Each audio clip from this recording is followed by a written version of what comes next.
deixe seu nome nos comentários para ser incluído na lista de oração. E também não esqueça o like, é muito importante para o crescimento do canal e a divulgação do vídeo. Curtam o vídeo, se inscrevam e aproveitem o conhecimento do nosso querido Divaldo Franco.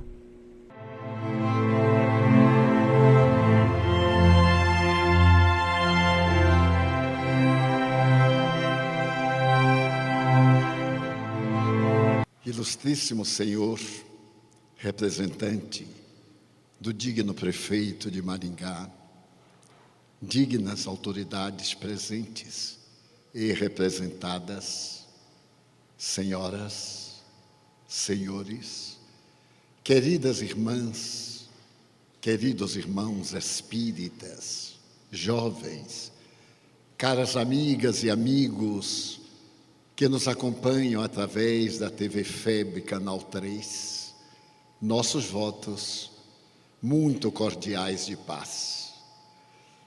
O admirável filósofo e teólogo norte-americano, Dr. Rollo May, fazendo uma análise psicológica da sociedade odierna, estabeleceu que este é um período de insatisfação e que a criatura humana do século XXI, até esse momento, é uma caracterizada pela manifestação da irritabilidade, da impaciência, da ansiedade.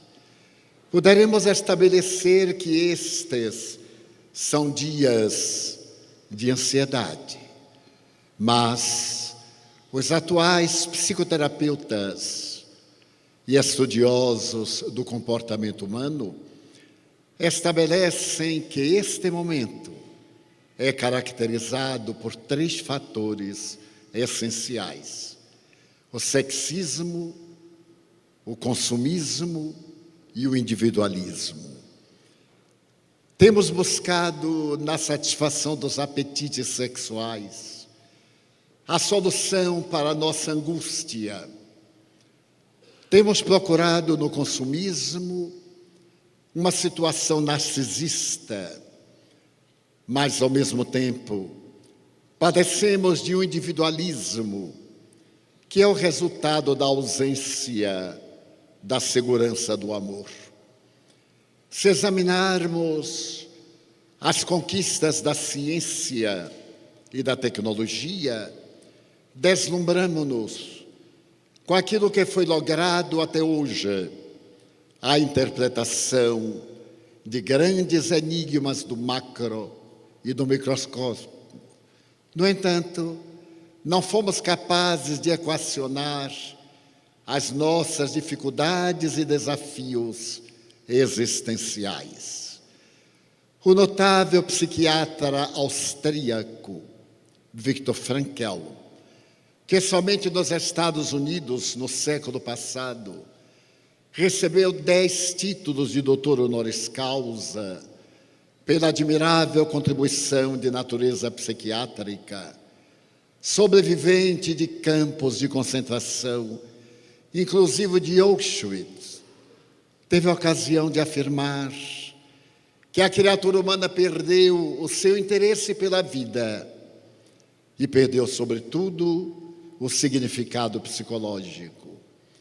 Faz aproximadamente 280 anos que, na Inglaterra, o admirável filósofo Thomas Hardy escreveu que o homem da sua época havia perdido o endereço de Deus. Poderíamos hoje dizer, parafraseando, que a criatura moderna perdeu o endereço de si mesma. E talvez, por essa razão, Carl Gustav Jung, o pai da psicologia analítica, concordando plenamente com Viktor Frankl, apresentou a tese de que uma vida, para ser digna, necessita de um sentido psicológico, de um objetivo, porque estamos vivendo a hora das vidas vazias de ideais, da busca ansiosa do prazer, para podermos projetar aquilo que gostaríamos de ser e ainda não logramos, por intermédio da nossa ilusão de uma realidade que não tem nenhum fundamento técnico. Dessa maneira, as nossas conquistas exteriores, que tanto nos deslumbram, prolongando a existência da vida na terra, não chegam a atender às nossas necessidades afetivas e, por consequência, padecemos da solidão. A solidão a um, a solidão a dois, a solidão coletiva, a agorafobia. Então se há de perguntar quais as razões porque o homem moderno, tão rico de conhecimentos, havendo desenvolvido a inteligência a níveis dantes jamais esperados, depois de haver interpretado quase 100% o cérebro, a ponto de, na década de 1990, 2000, haver logrado que o cérebro fosse considerado a mais notável conquista da década referida. No entanto, esse indivíduo padece as injunções dolorosas das suas reflexões, das suas conquistas, sem saber com segurança o rumo a tomar. Foi no século XVII, exatamente quando a ciência procurou demonstrar os equívocos graves da religião, especialmente quando Lord Bacon afirmou que uma filosofia superficial leva a mente do homem ao materialismo, enquanto uma filosofia profunda conduz à verdadeira religião, que se pode anotar o momento da grande separação entre as conquistas da lógica e da razão e as velhas conquistas da teologia. As grandes descobertas, a começar de Galileu Galilei, em torno do movimento da Terra, no seu próprio eixo, a conquista heliocêntrica, admiravelmente a lei da gravitação universal e os trabalhos grandiosos das 4 leis que regem o universo, ao tempo em que Hobbes, Gassendi e Locke proclamavam a necessidade de abandonar-se Deus, o Deus teológico, para que a razão pudesse guiar-nos pelos difíceis caminhos do conhecimento. O século XVII é o momento, portanto, quando a ciência rompe com a religião. Mas no século XVIII, graças a Voltaire, a Condorcet, a Montesquieu e ao iluminismo francês, a grande pátria da flor de lis, por intermédio da Revolução de 1789, liberta-se da casa dos Bourbons e proclama a liberdade, a igualdade, a fraternidade. E praticamente nos dias do terror, por volta de 1792, estabelece o Código dos Direitos do Homem e de imediato os direitos da mulher, ainda totalmente desrespeitados.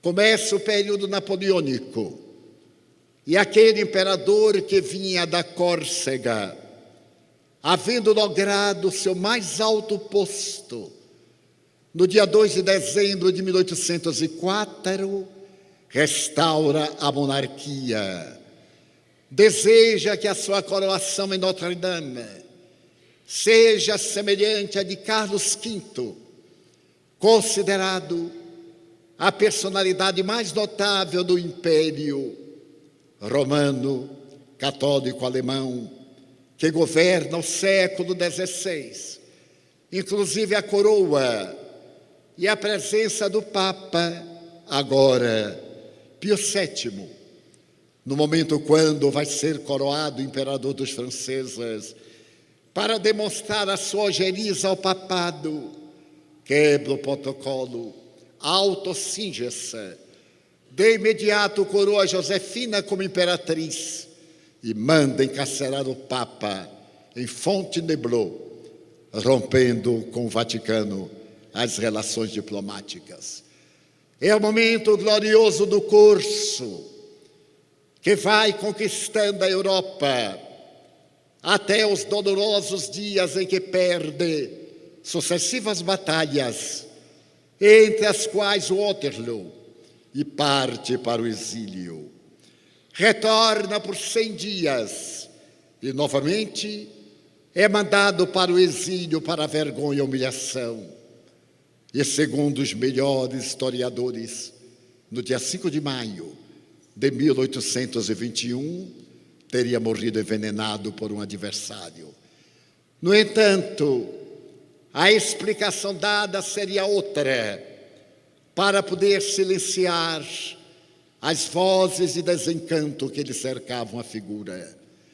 É que nesse período a Terra entrava numa outra fase, porque naquele mesmo período de 1804, enquanto em Notre-Dame ele era homenageado imperador, 2 meses antes, na cidade de Lyon, a cidade heróica, estoica, cristã, que dera mártires ao cristianismo, reencarnava-se a personalidade nobre do sacerdote Jan Hus, queimado na fogueira em Constança em 1414, pelo crime de pedir que a religião fosse apresentada no idioma nacional de cada povo, para que se entendesse, afinal, a maneira de orar a Deus, que era apresentada pelos teólogos em latim.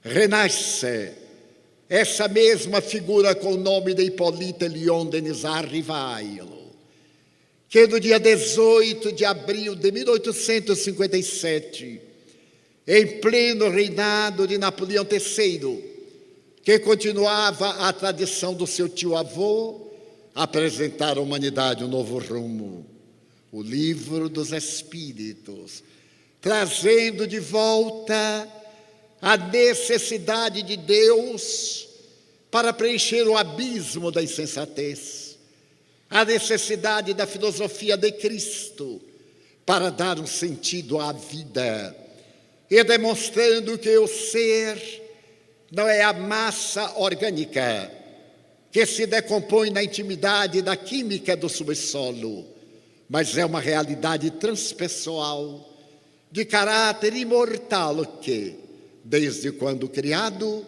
jamais se consome.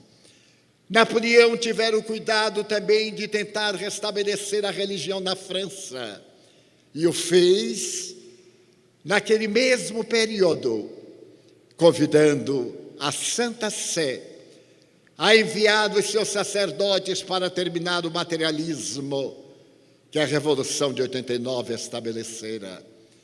Mas agora a divisão era impossível de ser recuperada numa unidade. De um lado, o materialismo dialético, que tem origem quando Carlos Marx, no dia 31 de março de 1848, em Londres, apresenta a sua doutrina do capital, procurando humanizar as criaturas humanas e dar-lhes dignidade. O materialismo mecanicista, que encontrava na ciência a resposta débil da casualidade para explicar a origem do universo. E o materialismo histórico, com as suas bases alicerçadas em a negação a qualquer princípio de natureza transpessoal. É nesse período que a religião tenta estabelecer a primazia jamais recuperada. Porque os materialistas, como Molly Schott, Büchner e Carlos Vogt, da Alemanha, proclamavam que a alma é uma sudorese cerebral, da mesma forma que a urina é uma excrementação renal, à semelhança da bilis produzida pelo fígado. As gargalhadas de zombaria saíam da Universidade de La Salpêtrière a Leipzig, desde o norte da França e Nancy, à Universidade de Londres. Meu Deus, gritava na Academia Francesa de Letras, é a razão. Berthelot necessitava de uma religião científica para voltar a Deus. Mas essa religião havia chegado bem antes, naquele ano de 1857, apresentando-nos uma filosofia profunda, proposta por Lord Bacon, mas uma filosofia científica, já que a doutrina espírita preenchia todas as lacunas das velhas doutrinas da ortodoxia e apresentava um campo imenso a desbravar. A crença que era necessária através da visão. Somente acredito naquilo que vejo. O conceito de matéria e as três propriedades, a largura, a altura e a espessura, iam lentamente cedendo lugar a um campo estranho, o campo da energia.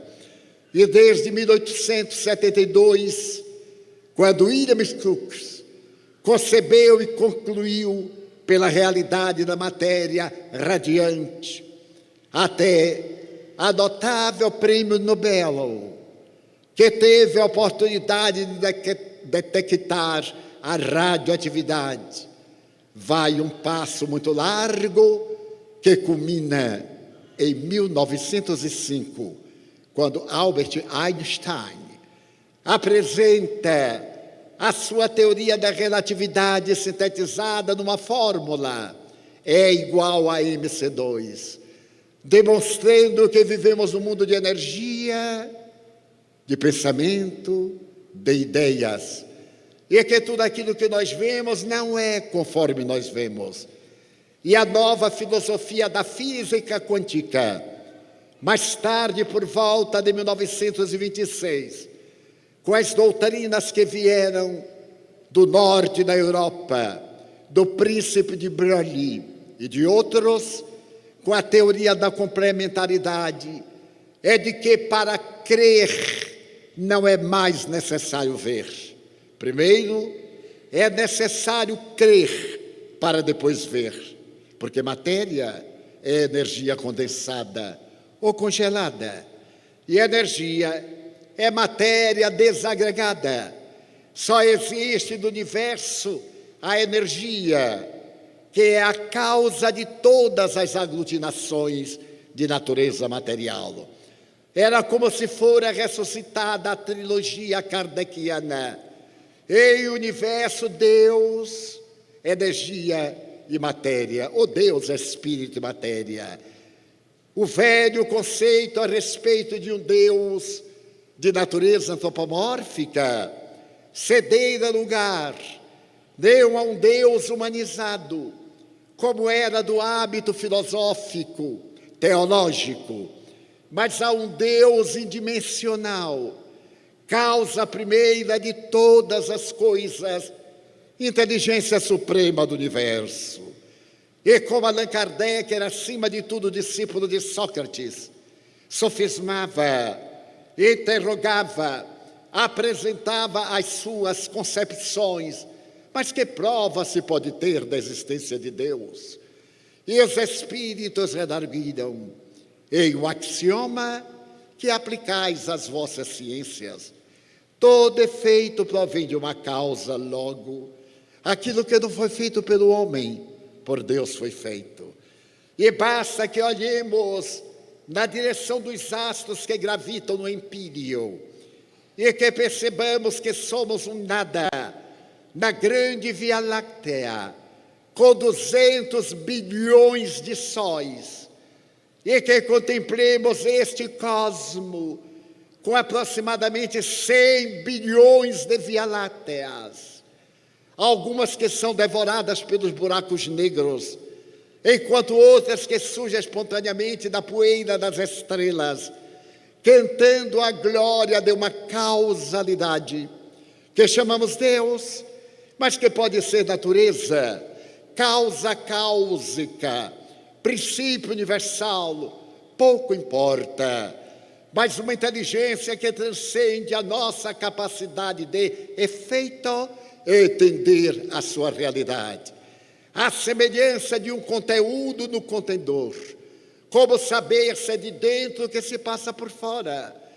Então o Espiritismo começa na sua primeira questão a apresentar uma filosofia científica que irá demonstrar no laboratório da mediunidade a imortalidade da alma, aqueles requisitos básicos da filosofia grega antiga. Quem sou? De onde vim? Para onde vou? Quem se não há perguntado isso alguma vez? Qual a razão do sofrimento humano? Porque pessoas generosas tanto sofrem e outras más tanto progridem.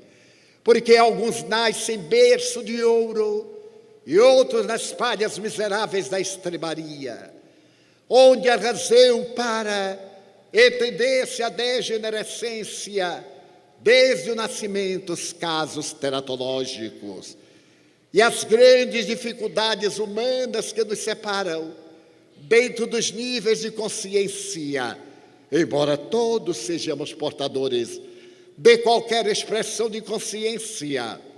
O Espiritismo veio com a sua carga de informações filosóficas, com as bases científicas da investigação e com a sua proposta ético-moral, de consequência religiosa, restaurar a doutrina da personagem mais notável que jamais viveu na Terra, Jesus Cristo, dizendo que há no universo uma força ciclópica que a tudo explica, que é o amor, e é de levar-nos às lágrimas de emoção quando lemos na atualidade que Albert Einstein escreveu aproximadamente 15 mil cartas à sua filha, a filha do primeiro matrimônio com uma física quântica, de quem ele se divorciou, filha que entrou no anonimato literário histórico.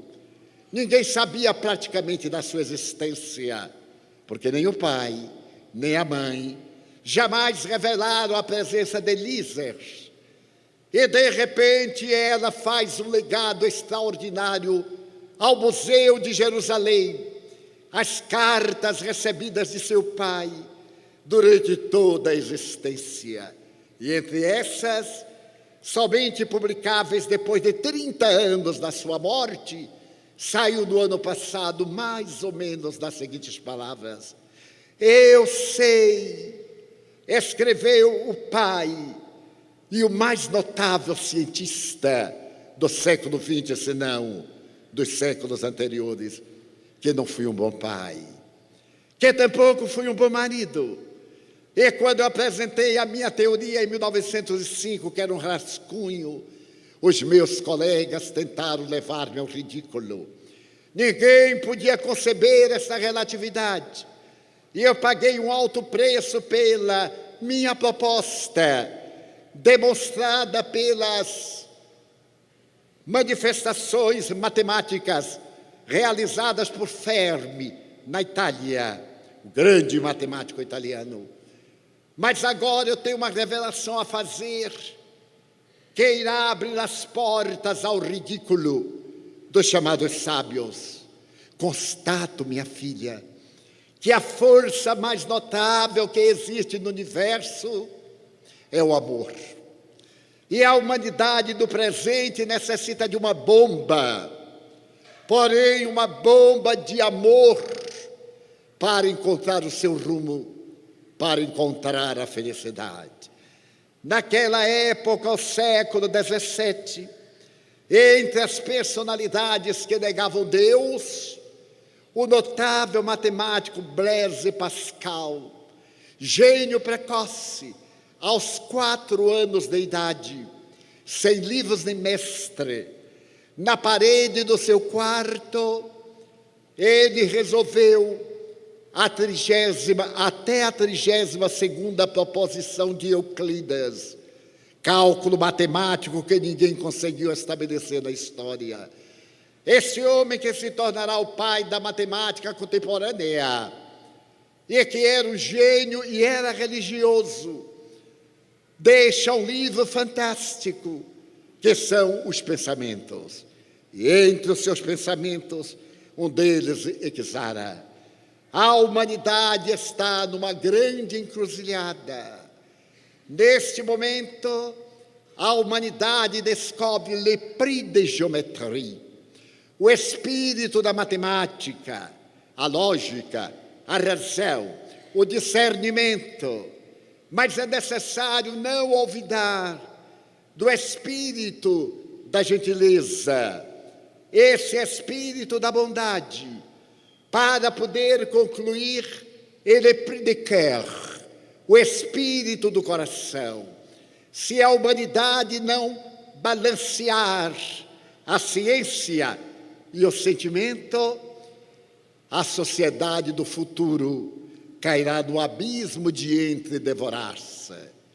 Profecia, porque agora que nós temos e optamos pela manifestação da lógica, da razão, apenas da ciência, como resultado, basta que recordemos que depois da Segunda Guerra Mundial, que pareceria ser a última guerra, a humanidade já celebrou aproximadamente 160 guerras, nas quais foram assassinados 7 milhões de soldados e 30 milhões de civis.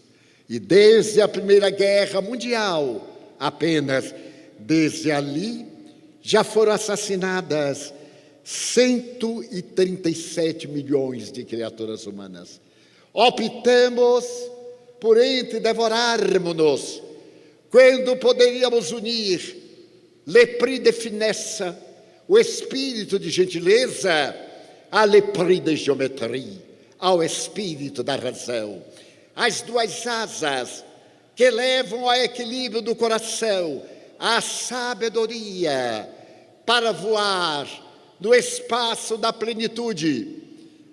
E então estamos diante do caos, vivemos a hora amarga da indiferença, temos medo de morrer, medo da miséria, do desemprego, medo do ódio, da doença. E aí estão as pandemias, a tragédia do Aedes aegypti, ameaçando-nos de extinção da vida humana no planeta terrestre. E o nosso combate, que antes e ainda é um contra o outro, agora se volta para o reles mosquito, que pode conduzir o nosso corpo à tumba. Depois que os grandes cientistas, desde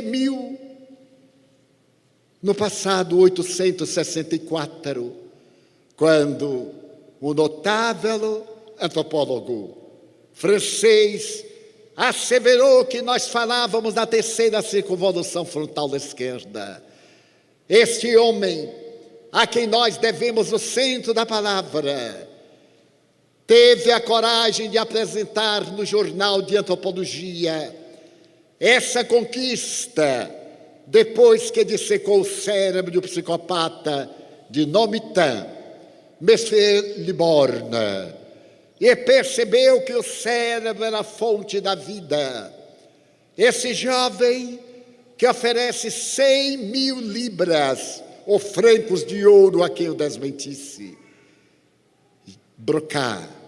Hoje dizemos que o centro de Broca é o responsável pela nossa comunicação verbal, Podemos pensar, as cordas vocais podem estar perfeitas e o aparelho fônico, mas o tumor que havia nesta região impediu daquele homem falar durante 21 anos, até que Broca pôde dissecar do cérebro, depois da morte, encontrar o centro da palavra. A ciência que, através de Lister, de Koch e de tantos cientistas, penetrou na intimidade da vida, na fauna microbiana, e pôde interpretar o milagre dos vírus e encontrar casualmente por Fleming a primeira expressão da penicilina e abrir os horizontes às curas relâmpagos por intermédio dos antibióticos, agora treme nos seus alicerces pela presença de um mosquito malfadado. E a criatura humana rebolca-se nos conflitos internos. A depressão constitui uma pandemia. A Organização Mundial de Saúde assevera que no ano 2025 a causa mortes principal será por causa da depressão. Hoje nós temos o câncer, as neoplasias malignas e temos as problemáticas cardiológicas como fator principal. Mas, continuando nesta marcha, em 2025, o suicídio por causa da depressão, a fuga da busca de uma solução para o vazio existencial, para a melancolia e o desprezo por si mesmo, tomará conta da sociedade, caso não estabeleçamos o amor de Einstein, caso não venhamos a trazer o espírito de fineza, de gentileza aos nossos atos. Vamos colocar isto em 2 fatos, ao invés de filosofar ou de procurar dados que muitas vezes podem ser-nos confusos. Tudo foi de repente. Durante a Primeira Guerra Mundial, tornou-se célebre, foi considerada pelos militares de então a mais terrível guerra até 1914 e 1918. E diziam que ela seria a última guerra pelos métodos de extinção em massa. Mas houve uma outra guerra que ficou meio apagada dos interesses da história, quando os armenos foram praticamente dizimados pelos turcos. 1915, 1916. 1 milhão de armenos foram eles assassinados cruelmente, desarmados. E nesse período, através da revelação de um notável teólogo polonês, hoje cidadão norte-americano, Brian Zant, vamos ver uma aldeia perdida na Armênia.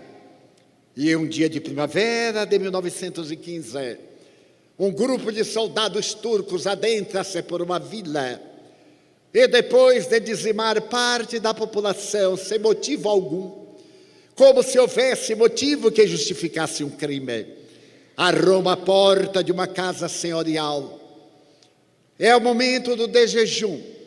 Aquele homem baixo, corpulento, com a sua cabeça coberta pelo cap militar, adentra-se no refeitório sacando da arma, mata o chefe, mata do outro lado a dama, e as 2 meninas, uma de 15 e outra de 12 anos, ficam estarrecidas.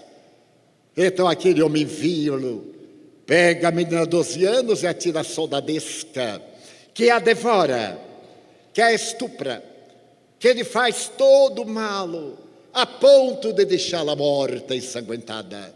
E a outra é levada para o seu bordel, para as necessidades terríveis do seu transtorno de natureza patológica sexual.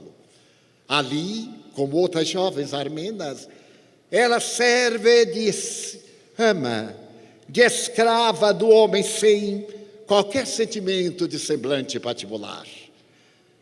Emagrecida, transformada numa serva inútil, já abandonada pelo sicário, consegue fugir e desaparece numa noite escura na sua Armênia querida. E os anos se passam. Mais ou menos 10 anos depois, celebriza-se na capital da Turquia uma jovem enfermeira. É dedicada ao atendimento dos infelizes. De tal forma a sua era a abnegação, que ela se faz conhecida e vai trabalhar numa clínica de pacientes terminais. Era considerada o devotamento, o exemplo máximo de Florence Nightingale, que criaram os primeiros corpos de enfermagem na Guerra da Crimeia. E chega certo dia um paciente refugado por todos os hospitais, porque era portador de uma dermatose, sem causa aparente, sem diagnóstico seguro, e que estava apodrecendo em vida e não teria talvez 24 horas para viver. Os hospitais recusaram-no, porque a decomposição quase cadavérica do homem que ainda vivia era insuportável, mesmo no isolamento. E o diretor da clínica tem compaixão deste ser que está à morte e manda colocá-lo num quarto especial. Mas médicos, paramédicos, auxiliares recusam-se. Ele vai morrer ainda naquelas horas. Melhor deixá-lo morrer em paz ou agonia, do que tentasse inutilmente restabelecer-lhe a vida. Mas o diretor da clínica lembra-se da jovem anônima, silenciosa, discreta. Ela era o anjo da noite e do dia. E ele, chamando-a, pergunta-lhe: você poderia ficar ao lado de um paciente terminal? Mas esta é a minha tarefa. Quando eu elegi a enfermagem, não foi somente para restabelecer a saúde, mas para estar ao lado dos infelizes que não têm ninguém. E foi mandada ver o triste paciente. Ela começou por retirar parte dos tecidos apodrecidos até chegar ao sangue. Colocou-lhe ataduras, untou o quanto possível dos produtos da época, e o homem não morreu naquelas 24 horas, nem no fim da semana, nem um mês após. 6 meses transcorridos, teve alta. Teve alta e, ao apresentar-se ao diretor da clínica, vai agradecer. Tratava-se de uma autoridade do governo turco. Desejo agradecer-lhe e comunicar que vou escrever ao Ministério da Saúde, falando sobre a excelência desta clínica ímpar aqui em nossa capital. E o diretor clínico diz: não, nós não merecemos qualquer encômio, nenhuma gratidão. Se em verdade Sua Excelência deseja retribuir de alguma forma, faça-o àquela jovem silenciosa que lhe deu assistência desde a hora da chegada, quase morto, até este momento de vida exuberante. Ele olhou-a e respondeu: sim, é claro que eu vou fazer qualquer coisa por ela.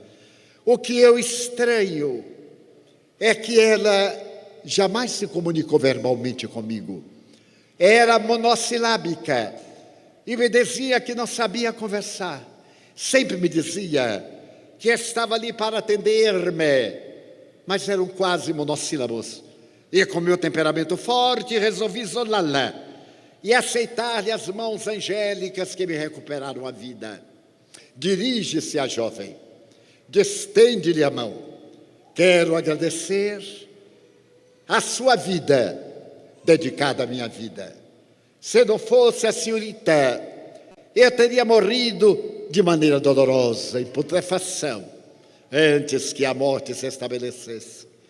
E ela, excusando-se e agradecendo qualquer gesto de gentileza, disse-lhe: mas apenas eu cumpri com o dever. Eu sou remunerada para servir, sou enfermeira para atender os doentes. Curioso como fala o turco. É turca de nascimento? Não sou. Não sou turca, excelência. Mas a que nação pertence? A Armênia. Que curioso. Eu estive na Armênia em 1915. Eu lutei pelo direito dos turcos para expulsar daquele enclave os armenos. Mas meus parabéns. Fala muito bem o turco para ser uma armena. E ela disse com simplicidade, eu me recordo daquele dia de primavera pela manhã, quando Sua Excelência e um grupo de biltres adentraram-se em minha casa. E sem motivo nenhum, Sua Excelência matou meu pai com um tiro certeiro. E apontando a arma para minha mãe, matou-a também. E depois pegou minha irmã e atirou aos selvagens que a devoraram, enquanto eu, no estado de espanto e aturdida, fui levada para o seu bordel e maltratada como um cão sarnento. Até que fugi, consegui sobreviver, e o ódio que eu tinha de Sua Excelência havia me proposto ao dia encontrá-lo em qualquer lugar, para saciar a minha sede de vingança, para matá-lo lentamente, como Sua Excelência me matou a mim e matou a todos. Mas eu não pude. Mas, quando eu cheguei aqui, você me reconheceu? Sim, Excelência. A vítima sempre reconhece o algoz. Embora nem sempre o algoz reconheça as suas vítimas. Ao olhá-lo, eu lembrei daquela manhã. E por que não me matou? É muito complicado. Primeiro eu pensei, se eu o matar, eu serei igual a ele. E pior do que ele. Porque ele não se lembra de mim, mas eu me lembro dele. Seria uma covardia, mas não sou muçulmana. Sou cristã. E lembrei-me de um homem de braços abertos numa cruz, que é desprezado, que é escorraçado pelos seus, ainda teve forças para dizer, perdoa-os, meu Pai. Eles não sabem o que fazem. Então eu olhei crucificado na doença da decomposição cadavérica. E eu perdoei, mais que perdoei, eu me apiedei de Sua Excelência. E me empenhei em restituir-lhe a vida, em homenagem ao crime hediondo que Sua Excelência fez na nossa casa armena. Está perdoado. E apertou-lhe a mão. Vá em paz, meu irmão. Você perdoaria? É uma pergunta que eu deixo na consciência de cada um. Porque eu conheci Jesus. Porque nós acreditamos que perdoar é esquecer. Perdoar é conivir com o crime. Perdoar é dar razão. Não. Psicologicamente, perdoar é não devolver o mal com que fomos agraciados. Esquecer não é um problema do sentimento, é da memória. E nós muitas vezes queremos esquecer de muitos fatos e não conseguimos. Queremos lembrar de outros tantos e não conseguimos. Então é necessário que nós, para encontrarmos a plenitude e o objetivo da vida, perdoemos. E deixemos que o tempo diminua a intensidade da memória e vejamos no outro o infeliz. Porque somente quem é infeliz, quem tem uma vida vazia, é que agride, é que ataca. Todo perseguidor é um covarde. Todo aquele que comete crime hediondo é um psicopata. Está demonstrado pela psicologia que todo aquele que nos cria embaraços é alguém que se odeia. E então ele projeta a sombra junguiana sobre nós e mata-o matando-nos. Persegue-se, perseguindo-nos. Faz-nos o mal que ele não tem coragem de fazer-se a si mesmo. É uma transferência psicológica. E depois vai ruindo pela culpa. E a sua vida perde o sentido existencial. Mas será que todos agem assim? James Hollis é considerado hoje o maior psicoterapeuta dos Estados Unidos. Ele tem 80 anos e escreveu obras memoráveis. Entre as suas obras, uma delas se destaca com o nome de O Pântano da Mente. Ele faz um estudo da sombra, desse lado negativo que temos, essa herança antropossócio-psicológica, da nossa sobrevivência. Nós agredimos com medo de ser agredidos. É o instinto de conservação da vida, trabalhando em nós para preservar a existência. O seu estudo é extraordinário. E ele então nos conta uma das histórias que mais me impressionaram na atual existência, que eu narrarei com minhas próprias palavras de emoção. Certo dia, com a sua agenda superlotada, ele recebe um telefonema. Eu desejo que o senhor me marque com urgência um horário para eu poder contar-lhe a minha vida. Eu necessito de 2 horas e serei uma paciente muito especial. Não quero que o senhor diga nada. A minha terapia será lhe contar o drama que me devora a vida. E eu estou mandando pelo correio uma fotografia, um recorte de jornal, para que o senhor me conheça antecipadamente. Porque o meu é um caso de desespero e de culpa. Então eu espero que na sua agenda superlotada o senhor me reserve 2 horas. E era um caso singular. Todo mundo quer ouvir do psicoterapeuta, quer a diretriz para recuperar a saúde, mas ela, de nome Ilse, não queria ouvir nada. Ela só queria falar por 2 horas. E dominado por uma curiosidade estranha, eu olhei dias depois a fotografia amassada, retirada de um jornal, e marquei, dentro do possível e do impossível, um horário após a minha clientela sair. E no dia aprazado, ela veio. Era uma bela mulher de uns 70 anos, aproximadamente. Embora falasse o inglês corretamente, havia algo que trazia um sotaque complexo da Europa Central, da Alemanha ou da Polônia. A verdade é que Ilse era encantadora, não fossem os seus olhos marcados por uma profunda melancolia. Ela sentou-se e perguntou-me: recebeu a minha fotografia? Sim. Então eu lhe contarei a minha história. Não diga nada. Eu não quero ouvir nada, mas tenho que lhe contar.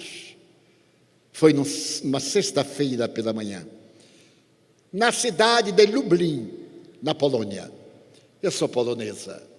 Estava no mercado, quando a praça foi cercada por camburões das tropas de extermínio da SS. E todo mundo que ali estava, principalmente judeus, que faziam a preparação para o sabá, a partir das 18 horas, fomos levados e jogados naqueles camburões. Eu gritei: mas eu sou cristã, eu sei o Pai Nosso, eu sei o sinal da cruz, a minha família é importante de tal forma que esta praça tem o nome do meu pai. Meu pai é médico, sou polonesa. E o soldado me disse: todos são poloneses nesta hora, cristãos. Vocês se preparam para negar a raça. E deu-me uma bofetada: judia imunda. Eu não sou judia. É somente perguntar, eu tenho aqui os documentos. E ele deu-me outra bofetada: judia imunda. Até para lhe bater deveria fazer com o fuzil ou naturalmente com a baioneta para não sujar minha mão. E eu fiquei apavorada, porque ele me pegou e me jogou naquele camburão e fechou a porta.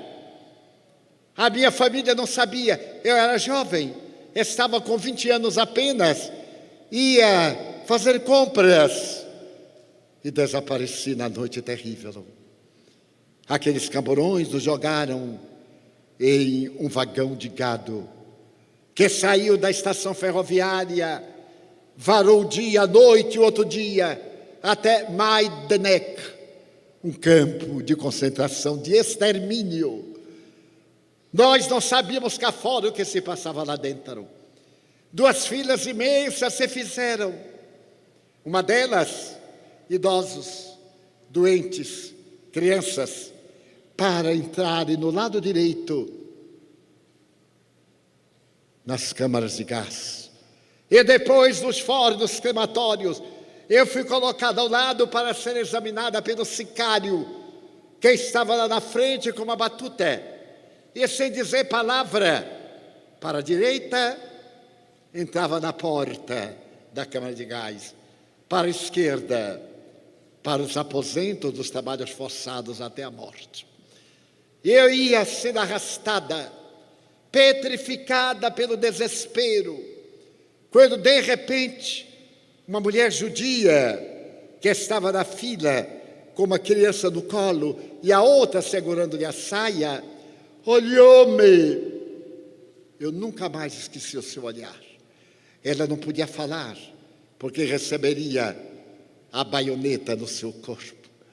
E então ela esperou em que um dos soldados distraiu-se, virou para mim, abraçou o filhinho como quem apontava, pedia socorro para os 2 filhos, já que eu estava na fila dos trabalhos forçados.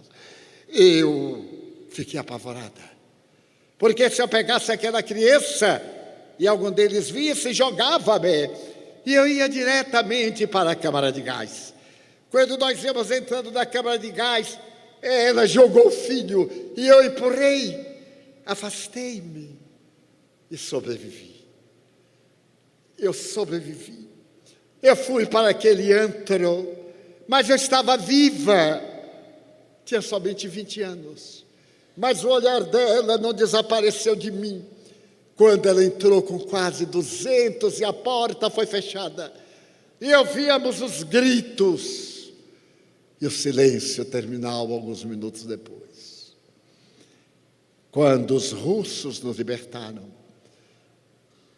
no mês de março de 45, era 42, eu fui sempre sobrevivendo, porque eu tinha que sobreviver para salvar-me e declarar o que eram aqueles monstros. E eles falaram em 6 idiomas que nós estávamos livres. Eu mal podia acreditar. Era um farrapo, pele e ossos, desencanto e amargura. Fui jogada num campo de refugiados. Havia paz. A Polônia estava destruída. Varsóvia não tinha uma parede de pé.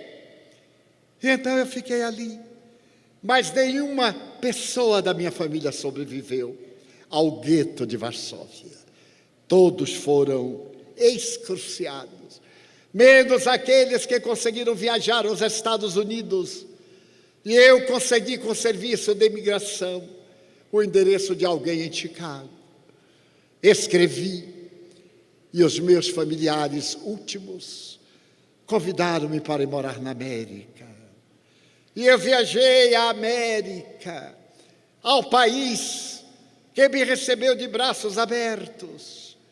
Fui aprender a língua inglesa, fui fazer universidade, biblioteconomia. Trabalhava numa biblioteca e esqueci completamente. Aquele olhar saiu da minha memória e a vida na América dava-me oportunidade de respirar. Foi então que há 1 ano eu desci ao porão da biblioteca, levada por uma força estranha.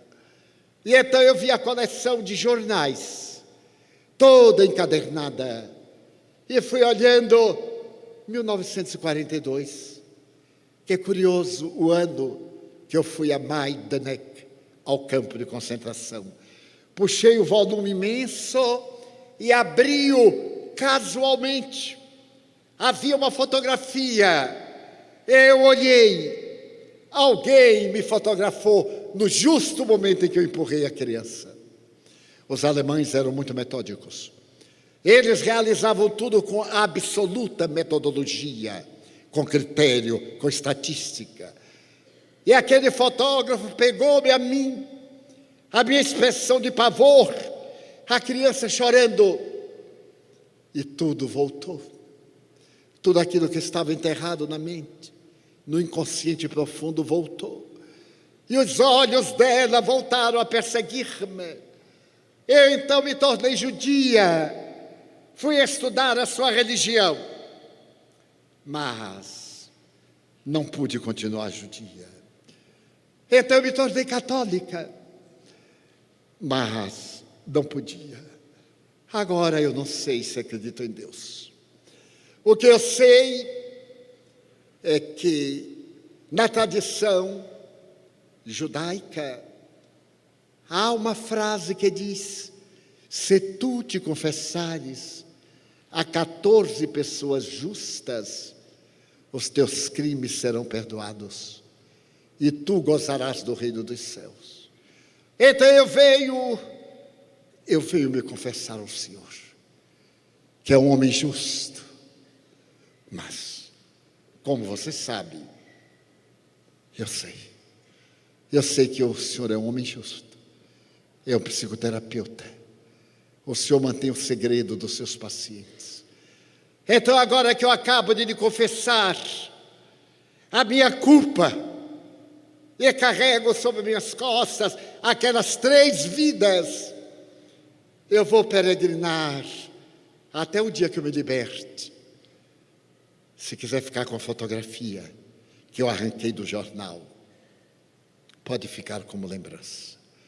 Eu disse: Ilse, não quero conselhos, não quero nada, eu quero carregar a culpa, eu tenho que ir, eu não posso me perdoar. Levantou-se e eu lhe disse: Ilse, pegue o dinheiro que você pagou da consulta na saída, porque eu não fiz nada com você. Ela olhou e deu um riso melancólico. Só faltam 13 pessoas justas. E Ilse desapareceu com a sua culpa. Que falta faz Jesus ao coração das criaturas humanas? Temos o dever de nos perdoarmos, de tolerarmos as nossas falências humanas. Temos o direito de nos reabilitarmos e deveremos compreender que todos erramos. E todos devemos nos dar chance a si mesmo, porque o Evangelho diz: amar a Deus acima de todas as coisas e ao próximo como a si mesmo. Para que eu ame ao próximo, eu tenho que me amar a mim próprio. Porque somente me amando é que eu terei interesse em amar o meu próximo. Então eu também necessito do auto-perdão, que me dá saúde moral, emocional, que me restabelecerá a alegria de viver como vem do mais além. Aqueles que perderam a reencarnação na frivolidade, nas distrações, nos crimes banais e nos crimes hediondos, eles voltam do além-túmulo para nos rogarem perdão ou para nos perseguirem, porque nós somos responsáveis pela sua desdita. Quanto falamos em demônios, em obsessores, em espíritos cruéis. Eles não eram, tornaram-se. A nossa traição, que eles não souberam suportar, deles fez um ser abjeto e perverso. A nossa indignidade perante alguém que confia em nós, o nosso sentimento de indiferença ante a dor, o nosso egocentrismo, o nosso individualismo, o nosso consumismo, o nosso sexismo. Achamos que o sexo é um estômago e que é necessário nutri-lo até a exaustão. E nunca pensamos no outro, de que o outro se pode sentir tocado, porque o outro é descartável. Afirmava o mesmo psicólogo a que me referi no início da palestra, o Dr. Rolumei, que o nosso medo chegou agora a uma postura de medo de amar. Eu amar para ser traído. Por que a traição deve estar ao lado do amor? Não seria uma antítese que o amor estivesse junto à traição para modificá-lo, mas não a traição ao lado do amor para perturbá-lo? Não invertemos a escala de valores? Então agora nós deveríamos partir para a empatia. A empatia que vem do grego interno, patos, sofrimento. Eu desejar ao meu próximo aquilo que eu desejo para mim mesmo. Muito mais complicado. Desejar para o meu próximo o que ele deseja para si mesmo. Porque talvez o que eu deseje para mim não seja o que ele deseja para ele. Conhecer o meu próximo nessa empatia, saber das suas dores, compartilhá-las, simplesmente fazer que ele não se sinta um rebutalho humano, encontrar os invisíveis da sociedade, aqueles que acostumamos a olhar sem ver, o homem de rua, a mulher abandonada, a criatura sem teto, o garçom, o servidor, o infeliz da estrada. Gostaria de contar-lhes uma experiência final. Encontrava-me pela África do Sul há um mês e estava na cidade do Cabo. Eu estivera na África do Sul 11 vezes entre 1970 e o ano 2000. No período Mandela não voltei mais, porque eles haviam encontrado a libertação do apartheid, e nós que estivemos trabalhando para fazer-lhes a liberdade interior pelo espírito e não pela política, as circunstâncias não me permitiram. Mas agora eu estava novamente na África do Sul. Uma família generosa convidou-me. E nos encontrávamos no hotel bastante caro, em que se hospedam personalidades internacionais. E eu me olhava divulgando uma doutrina de simplicidade, e nada obstante as circunstâncias me haviam colocado naquela postura que naturalmente não me vestia bem, pelo hábito, pela minha origem, mas é necessário servir em qualquer lugar.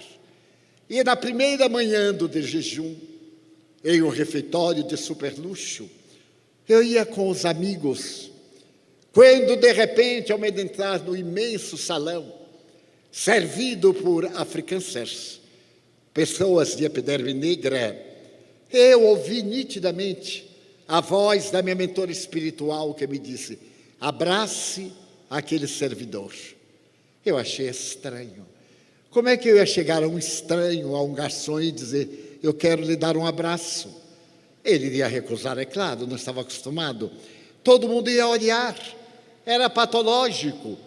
E eu então sorri comigo mesmo e disse: a voz é de Joana de Ângeles, mas deve ser algum espírito mistificador que deseja levar-me ao ridículo. E claro, fui andando e a voz dizia: não pode perder essa oportunidade, abrace-o. Eu digo: Deus dos infelizes, e já me senti a pessoa mais infeliz do planeta. Para que eu me fui meter naquele hotel? Se eu estivesse no hotel do mercado, aí não tinha problema, pedia um PF, um prato feito, atendia o estômago por uma semana, estava tudo livre. Quando ele veio passando, e algo então me envolveu, ele trazia um bule com alguma substância quente. Eu então falei-lhe: você poderia servir a nossa mesa? Perguntei-lhe. Ele disse: mas com muito prazer. Voltou-se. Eu digo: eu lhe peço um grande favor, que você me traga leite muito quente, Porque nos Estados Unidos e aqui na África, há um hábito estranho, eu venho do Brasil. O café é quente e o leite gelado. Então o café fica parecendo o chá da meia-noite da eutanásia. Porque isso não é café com leite, é uma mistura que nem está quente nem está frio. Então você me traz, por gentileza, um leite quente. Ele sorriu e disse, é a primeira pessoa que me pede, eu digo, mas não será a última. Porque outros, vendo o meu belo exemplo, também vão pedir. Porque o café adquire um outro sabor. Ele disse, mas com muito prazer, como é o nome do senhor? Eu disse, Franco.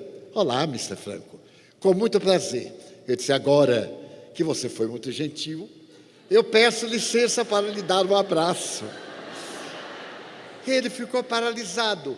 E aí eu dei um abraço. Esse abraço formal, que a gente toca, mas não se envolve. Mas na hora que eu dei o abraço formal, eu senti algo de estranho, porque ele me olhava com os olhos desmesuradamente abertos e perguntou, o senhor está louco? Por que está me abraçando? Eu disse, gratidão, porque você vai me servir leite quente. Ele me olhou e quase perguntou, será que o senhor é normal mesmo? E disse, mas ninguém nunca me abraçou. Eu digo, mas é a primeira vez. Mas nenhum branco nunca me abraçou. Eu digo, então aí anote, porque o brasileiro não é branco, ele é misturadinho. Porque desde o ano de 1861, um dos maiores estudiosos de raças disse que o único branco total do Brasil naquela época era Dom Pedro II. O mais tinha tudo uma corzinha misturada. Agora imagine, de 1860 mais ou menos para cá, como essa mistura se deu. E ele ficou petrificado. E os meus amigos também, pensando que eu estava dando algum passe na criatura. E eu aí deixei e disse, pronto, sobrevivi. E fui e sentei-me. Daí a pouco ele veio e trouxe um leite que quase furou a mesa de tão quente. Eu tive que esperar quase meia hora para que o leite voltasse ao normal. Mas então, tomei o leite, o café. Daí a pouco lá veio ele com outra leite. Eu digo, basta, basta. Ele disse, mas todo mundo está perguntando na cozinha, por que o senhor me abraçou? Eu digo, porque me deu vontade. É proibido abraçar aqui. Mas é uma loucura. Eu digo, loucura ou não, e saia de perto, senão eu dou um segundo. Ele saiu quase correndo. Quando nós terminamos o de jejum, ele estava na porta. E então ele sorriu para mim e disse, Mr. Franco, que coragem. Eu digo, a sua de aguentar um abraço meu. E digo, meu Deus, me tira logo daqui depressa. Saímos muito bem. No dia seguinte, pela manhã, eu tive uma cólica de estômago. Não sei se foi do emocional ou se foi do alimento muito chique, porque às vezes quando o alimento é muito chique faz mal a gente. Eu tenho um filho médico que é a ironia em pessoa. Ele é professor de medicina e ele sempre me diz, em tom de zombaria, tio, quando o senhor for a um lugar chique e colocar uma daquelas mesas para um brunch, não faça como o pobre, veja lá, não nos humilhe. Eu disse, mas meu filho, como é que o pobre faz? Quando o pobre vê uma mesa dessa, faz, oba, não me faça isto. E o que é que eu vou fazer como rico? E como é que rico faz? Olhe com nojo, para dar a impressão que está acostumado. Quando eu vi aquela mesa que tinha 50 metros, eu cheguei na ponta de cá e olhei com maior desprezo. Eu acho que no outro dia quase me matou. Eu senti uma cólica de estômago e não desci. Preferi tomar um chá ali mesmo. Preparei um chá. Meus amigos desceram. E ele estava ali de pé, à porta, e perguntou, e o pai de vocês? Não precisa dizer que eu era o mais velho da turma. Apenas 88 anos. Ainda estou na flor da juventude, porque eu espero agora 120, graças aos novos padrões da vida na Terra. Então, cadê o pai de vocês? Eles disseram, não, não é nosso pai, é nosso muito amigo. Mas Mr. Franco, cadê? Ele não está bem disposto. Não diga aí o que é que ele tem. Não, não tem nada, é uma cólica de estômago, um mal-estar, vai levantar mais tarde. Qual é o número do quarto dele? Mas para quê? Eu vou levar um chá. eu vou levar torrada, eu vou levar leite quente. E daí a pouco batem a porta. Havia no disturbo. Eu digo, mas quem será? Quando eu abri, ele estava com o carrinho, que tinha tudo de dieta para quem está para morrer. Eu olhei aquelas bolachas, era quase bolacha Maria. Eu dizia, não, aqui para eu tomar uma bolacha tem que ser uma bolacha inglesa, mas bolacha Maria também lá na Bahia tem. Mas eu digo, mas o que é isso? Não pode adoecer, Mr. Franco. Ele trouxe um chá de erva cidreira.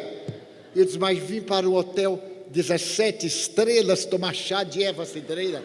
É humilhação. Eu digo, meu filho não tem um chá inglês, não que o senhor quiser. Eu digo, bom, eu vou tomar o de cidreira mesmo, porque era o santo remédio que minha mãe me aplicava. Muito bem, ele empurrou aquela complicação, aquela mesa, aqueles guardanapos, tanta faca, tanta colher, tanto copo, tanto prato, que eu não sabia se era para comer ou para decorar. Eu disse, mas por que está fazendo isso? O abraço, Mr. Franco.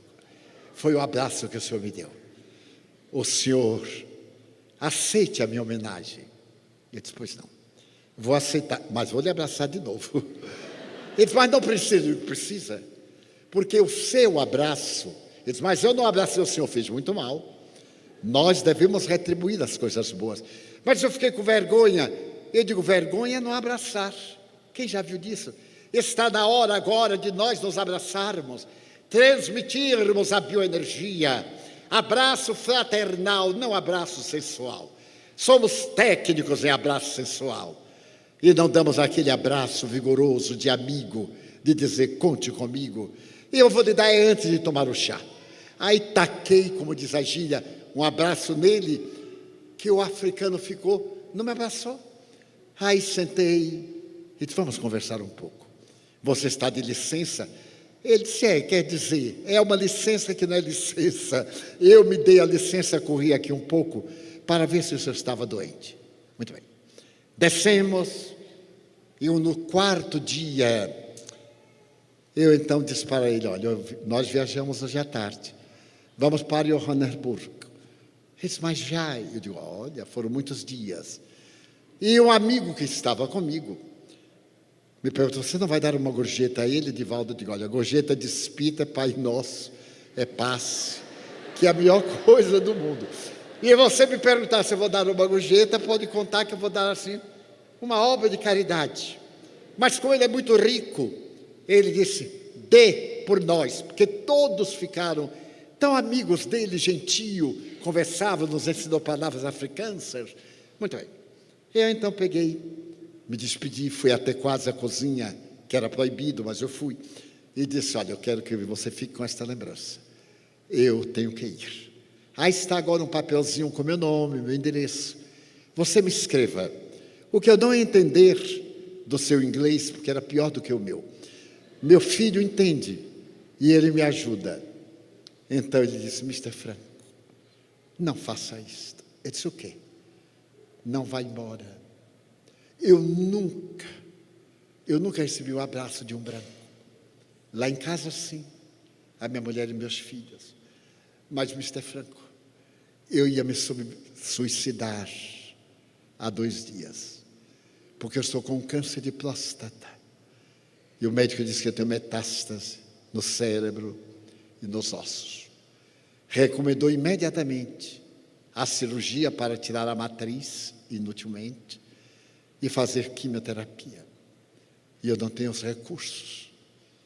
Então, o que os seus amigos mandaram vai me ajudar em algumas quimioterapias. Eles então venha agora para lhe dar um abraço terapêutico, o abraço de Jesus Cristo. Ele tocava e curava. Mas eu vou pedir a ele que se utilize de mim e retirando as minhas energias, dele vida. Você necessita de vida e abundância. Mas se vier a morte, lembre-se que esse seu amigo de tão longe veio lhe dizer que a morte não existe. A vida é indestrutível.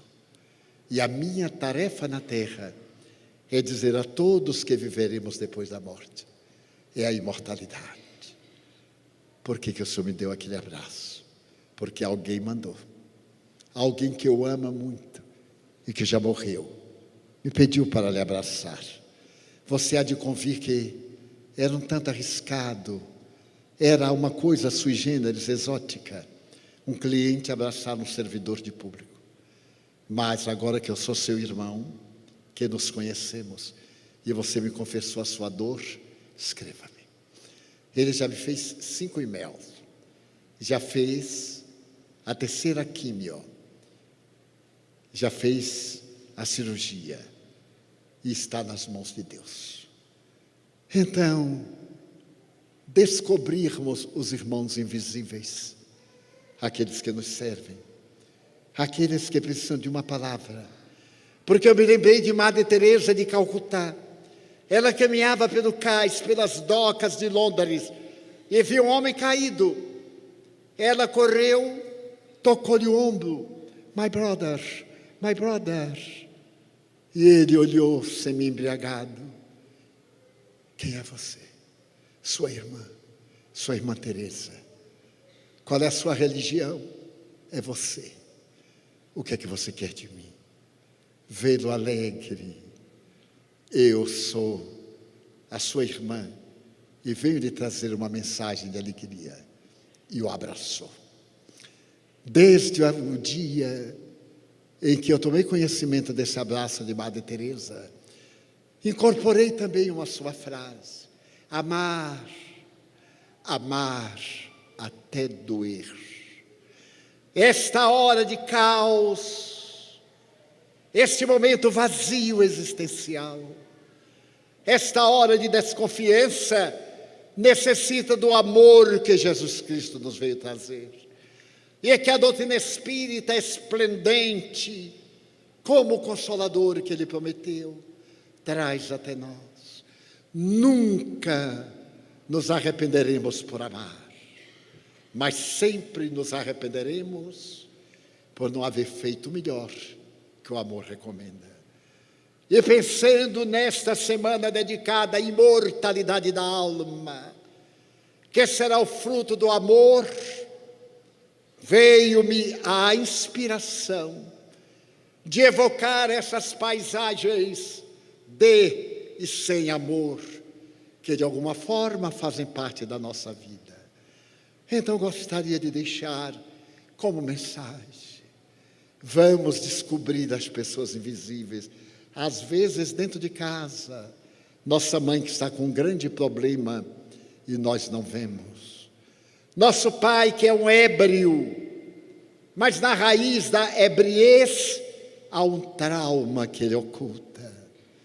Nosso filho toxicômano, que não recebeu talvez a atenção que lhe devíamos na infância, ou que recebeu, mas trouxe uma herança do passado que não resistiu à distração de hoje. A nossa filha rebelde, sexólatra, vulgar e perturbada. Amor, compaixão. Se não pudermos amá-la, pelo menos demos o direito dela ser assim e nós estarmos vigilantes para quando nos pedir perdão. A mensagem espírita não é um rótulo para ostentarmos na testa, é uma proposta ética para vivermos, preenchermos o vazio existencial, colocar Deus no âmago de nós e nos tornarmos elementos vivos, como ensinava Gandhi: o mundo muda se você mudar, porque o mundo somos nós. Na hora que eu me elevo, a humanidade eleva comigo. Na hora que eu caio, a humanidade tropeça. Então, diante deste corpo que Deus nos brindou para a jornada terrestre, e que muitas vezes nos revoltamos contra ele, porque não atende a nossas paixões infantis, porque não dá sorte nas pequenezes que nós queremos como meta, olvidados que a grande meta é a imortalidade, que nós temos a coragem de dizer: meu Deus, eu gostaria de dizer-te que eu amo a vida, que para mim é bela e é consentida, Muito obrigado, Senhor, por tudo que me deste, por tudo que me dás. Obrigado pelo ar, pelo pão, pela paz. Obrigado pela beleza que meus olhos veem no altar da natureza. Olhos que fitam o céu, a terra e o mar, que acompanham a ave ligeira que voa fagueira pelo céu de anil e se detém na terra verde salpicada de flores em tonalidades mil. Muito obrigado, Senhor, porque eu posso ver meu amor, mas diante da minha visão eu detecto os cegos que tropeçam na multidão, caminham na solidão, choro na escuridão. Por eles eu oro e a ti eu imploro comiseração, porque eu sei que depois desta vida, na outra lida, eles também enxergarão. Muito obrigado pelos ouvidos meus, que me permitem ouvir a música do povo que desce do morro na praça a cantar, a melodia dos imortais que se ouve uma vez e não se esquece nunca mais, a melodia que geme nos ramos do salgueiro e a dor que padece o mundo inteiro. Pela minha faculdade de ouvir, deixa-me pelos surdos pedir, porque eu sei que depois desta prova, na vida nova, eles a escutarão. Obrigado pela minha voz, mas também pela voz que ama, que evangeliza, que ensina, que ilustra, pela voz que trauteia uma canção e que legisla, e o teu nome pronuncia com doce emoção. Diante da minha melodia, eu quero rogar pelos que sofrem de afasia. Eles não choram de noite, eles não falam de dia. Oro por eles, porque eu sei que depois desta prova, na vida nova cantarão. Obrigado pelas minhas mãos, mãos que aram, mãos que semeiam, mãos que agasalham, mãos de ternura que libertam da amargura, mãos que apertam mãos, mãos dos adeuses, mãos que limpam feridas, que enxugam suores e lágrimas das vidas, pelas mãos de sinfonias, de poesias, de cirurgias, de psicografias, pelas mãos que atendem a velhice, a dor, o desamor, pelas mãos que no seio embalam o corpo de um filho alheio sem receio, e pelos pés que me levam a andar sem reclamar. Muito obrigado, Senhor, porque eu posso caminhar diante do meu corpo perfeito. Eu te quero louvar, porque eu vejo na terra aleijados, amputados, marcados, paralisados, que se não podem movimentar. Eu oro por eles, porque eu sei que depois desta expiação, da outra reencarnação, eles também bailarão. Muito obrigado, Senhor, pelo meu lar. É tão maravilhoso ter um lar. Não é importante se este lar é uma mansão, um duplex, um ninho, uma casa do caminho, um bangalô, seja lá o que for, mas que dentro dele exista a presença do amor. Amor de mãe, ou de pai, de mulher, ou de marido, de filho ou de irmão. A presença de um amigo, alguém que me dê a mão. Pelo menos a companhia de um gato ou de um cão, porque é muito triste viver na solidão. Mas se eu a ninguém tiver para me amar, nem um teto para me agasalhar, uma cama para repousar, então eu te quero dizer, muito obrigado porque nasci. Obrigado, Senhor, porque eu creio em Ti, pela Tua misericórdia e Teu amor. Obrigado, Senhor, e pela Sua atenção. Muito obrigado, senhores.